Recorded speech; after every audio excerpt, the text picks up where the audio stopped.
ধ্বংসৰ গৰাহত চাৰিখনকৈ গাঁও বৰতাৰী বেজৰতাৰী ২ নম্বৰ জিয়াকুৰ আৰু বংশৰ কণ্ডলপাৰা। কেৱল এই গাঁও চাৰিখনেই নহয়, ইয়াৰ আশে পাশে থকা এটা বৃহত্তৰ অঞ্চল সম্প্ৰতি ধ্বংসৰ গৰাহত। নমস্কাৰ, মই মনসাগৰ। বৰ্তমান আমি উপস্থিত আছোঁহি দক্ষিণ কামৰূপৰ পলাশবাৰী সমষ্টিৰ ব্ৰহ্মপুত্ৰ নৈৰ দাঁতিকাষৰত। আৰু ইয়াতেই কেইগৰাকীমান উদ্যমী যুৱকে ২০০৭ চনত ইয়াতে সূচনা কৰিছিলে এক কৃষি বিপ্লৱৰ। বৰ্তমান প্ৰায় ২০০০ বিঘা ভূমিত ইয়াত আছে মালভোগ কলৰ খেতি, প্ৰায় ১৫০০ বিঘা ভূমিত আছে সৰিয়হৰ খেতি, প্ৰায় ৩০০ বিঘা ভূমিত আছে মৰাপাতৰ খেতি, ৪০০-৫০০ বিঘা ভূমিত আছে বগৰী খেতি। তাৰপিছতো বিভিন্ন ইয়াতে শাক পাচলিৰ পৰা আদি কৰি বিভিন্ন ধৰণৰ খেতি, এইসমূহ যি ইয়াৰে উদ্যমী যুৱকসকল আছে, নিবনুৱা যুৱকসকল আছে, বহুত অশিক্ষিত যুৱক আছে, তেওঁলোকে আন কথা বাদ দি কেৱল চাকৰিৰ কথা নাভাবি ইয়াতে এক কৃষি বিপ্লৱৰ সূচনাৰে নিজৰ জীৱনক এক অন্য গতি দিবলৈ তেওঁলোকে চেষ্টা কৰিছিলে। কিন্তু বৰ্তমান এই চাৰিখন গাঁৱৰ প্ৰায় ২০০০টা পৰিয়াললৈ ভাবুকি কঢ়িয়াই আনিছে এচাম স্বাৰ্থলোভী উদণ্ড মানুহে। কিয়নো এই যি চৰ চাপৰি আছিলে, মই মোৰ সতীৰ্থক দেখুৱাবলৈ অনুৰোধ জনাইছোঁ, এই ব্ৰহ্মপুত্ৰৰ দাঁতিকাষৰীয়া যিসমূহ অঞ্চলত বালি পৰিছিলে আৰু চৰ চাপৰি সৃষ্টি হৈছিলে, ইয়াতেই এচামে চলাই গৈছে প্ৰকৃতিৰ ধ্বংসযজ্ঞ। এই মুহূৰ্তত মোৰ সতীৰ্থই দেখুৱাই আছে যে কেনেদৰে য'ত চৰকাৰৰ জলসম্পদ বিভাগে কোটি কোটি টকা ব্যয় সাপেক্ষে ইয়াতে নিৰ্মাণ কৰি উলিয়াইছিলে এই ব্ৰহ্মপুত্ৰৰ দাঁতিকাষৰত RCC বান্ধ, ইয়াতে লগোৱাইছিলে পাৰ্কোপাইনৰ ব্যৱস্থা কৰা হৈছিলে। আৰু এই পাৰ্কোপাইন আৰু RCC বান্ধৰ ফলত কিছু পৰিমাণে হ্ৰাস পাইছিলে ব্ৰহ্মপুত্ৰৰ প্ৰবল গৰাখহনীয়া। আৰু তাৰপিছত যেন এই মৰহি যোৱা সেই জীৱনবোৰ যেন পুনৰবাৰ প্ৰাণ পাই উঠিছিলে। বহুকেইগৰাকী যুৱকে নিজৰ কৰ্ম সংস্থাপন বিচাৰি পাইছিলে। কেৱল এই চাৰিখন গাঁৱৰেই নহয়, এই চাৰিখন গাঁৱৰ আশে পাশে থকা বিভিন্নটা পৰিয়াল এই কল খেতিৰ দ্বাৰা, সৰিয়হ খেতিৰে তেওঁলোকে নিজৰ জীৱনটো সংস্থাপন কৰিব পাৰিছিলে। মোৰ লগত ইয়াতে বহুকেইগৰাকী ব্যক্তি আছে, স্থানীয় ব্যক্তি। আমি তেখেতসকলৰ ওচৰলৈকে আহিছোঁ। দাদা, যি ওচৰতে দেখিছোঁ আপুনি কিছু সময় আগতে ইয়াতে খেতি কৰি আছিলে, ওচৰতে আপোনাৰ এই কল খেতি আছে, মালভোগ কলৰ খেতি, তামোল আছে, হয়। এতিয়া যোনফালে বৰ্তমান ইয়াতে খনন কাৰ্য চলি আছে, এই খনন কাৰ্যৰ ফলত আপোনালোকৰ কেনেকুৱা ধৰণে আপোনালোক মানে সন্মুখীন হ'ব ভাবুকি? আমাৰ ক্ষতি হ'ব, আমাৰ চাৰিখন গাঁৱৰ বিৰাট ক্ষতি হ'ব। আৰু আমাৰ আলু পিঁয়াজ বহুত ইয়াতে আছে।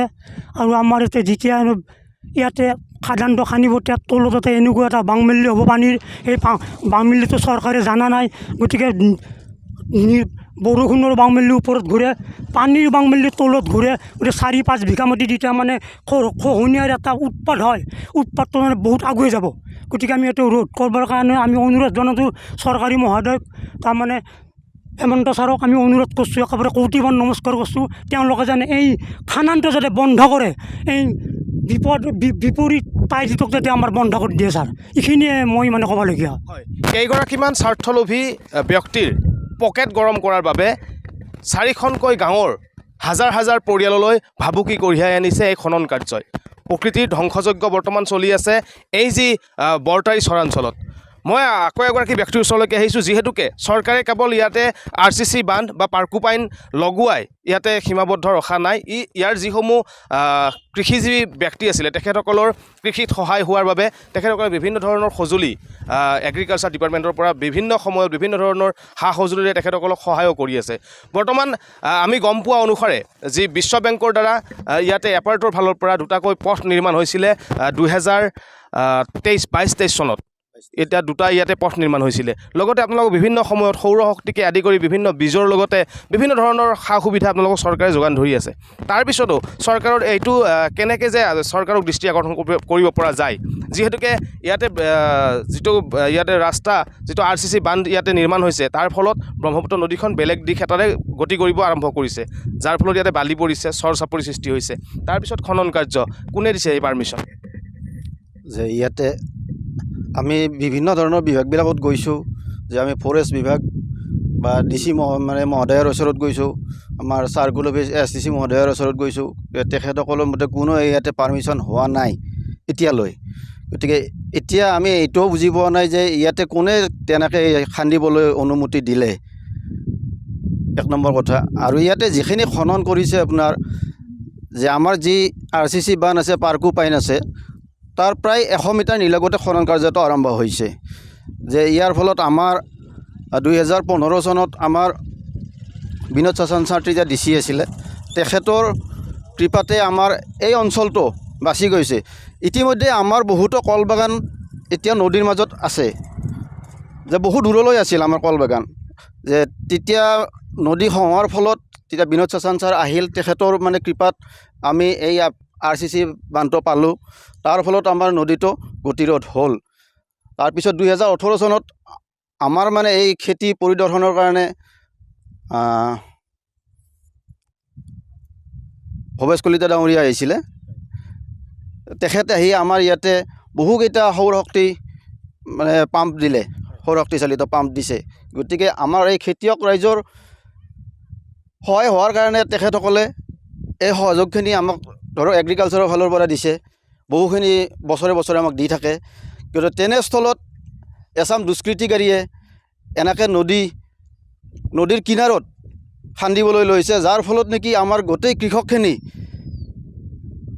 অন্ততঃ এবছৰ পিছতে পেটত গামোচা বান্ধিব লগা অৱস্থা হ'ব এইটো কামটো যিটো কৰি আছে এই কামটো কোনে কৰিছে ইয়াৰে স্থানীয় লোকে কৰিছে নে বাহিৰৰ লোকে কৰিছে আমি গম পোৱাত ইয়াৰে স্থানীয় লোকো আছে কিন্তু আমাৰ ইয়াৰে স্থানীয় লোকতকৈ বাহিৰা মানুহ বহুখিনি বেছি আছে গতিকে এই চেগতে মই আমাৰ অসম চৰকাৰৰ মুখ্যমন্ত্ৰী মহোদয় তথা ইয়াতে যিকেইজনে খানি আছে তেখেতসকলক বিনম্ৰতাৰে অনুৰোধ জনাইছোঁ যাতে এই খনন কাৰ্য অতি শীঘ্ৰে বন্ধ কৰি আমাৰ কৃষক ৰাইজক জীয়াই থকাৰ সুবিধাকণ দিয়ে হয় ধন্যবাদ জনাইছোঁ দাদালৈ আৰু এই যি দেখিছে যে এই প্ৰকৃতি ধ্বংসযোগ্য যি অবাধ হাৰত ইয়াতে খনন কাৰ্য চলি আছে আৰু তেখেতসকলে যেতিয়াই কোৱা হয় তেতিয়াই তেখেতসকলে উত্তৰ দিয়ে যে বহুকেইজন নিবনুৱা যুৱক যুৱতী এই খনন কাৰ্যৰে আচলতে স্বাৱলম্বী হ'ব কিন্তু সঁচাকৈ স্বাৱলম্বী হ'বনে নিবনুৱা যুৱক যুৱতী নে যিসমূহে 1975 চনৰ পৰা সেই যি বিভীষিকা যি প্ৰবল গৰাখহনীয়াৰ ফলত যিসমূহৰ মনবোৰ সেমেকি গৈছিলে জীয়াই থকাৰ প্ৰেৰণা তেখেতসকলৰ পৰা নোহোৱা হৈছিলে তাৰপিছত 2007 চনৰ সেই যি কৃষি বিপ্লৱৰ সূচনা আৰু তেতিয়াৰ পৰাই যেতিয়া নিজৰ জীৱন নিৰ্বাহ কৰাৰ এটা পথ বিচাৰি পাইছিলে জীয়াই থকাৰ প্ৰেৰণা পাইছিলে সেইসকল শিক্ষিত যুৱক যিসকল আছে যিসকলে ইয়াতে স্বাৱলম্বিতাৰ এটা পথ তেওঁলোকে দেখা পাইছে তেওঁলোকৰ মনবোৰ মৰহি নাযাবনে কেমেৰা পাৰ্চন গৌতম জ্যোতিৰ সহযোগত মই মন সাগৰ B24 অসম নৰ্থ ইষ্ট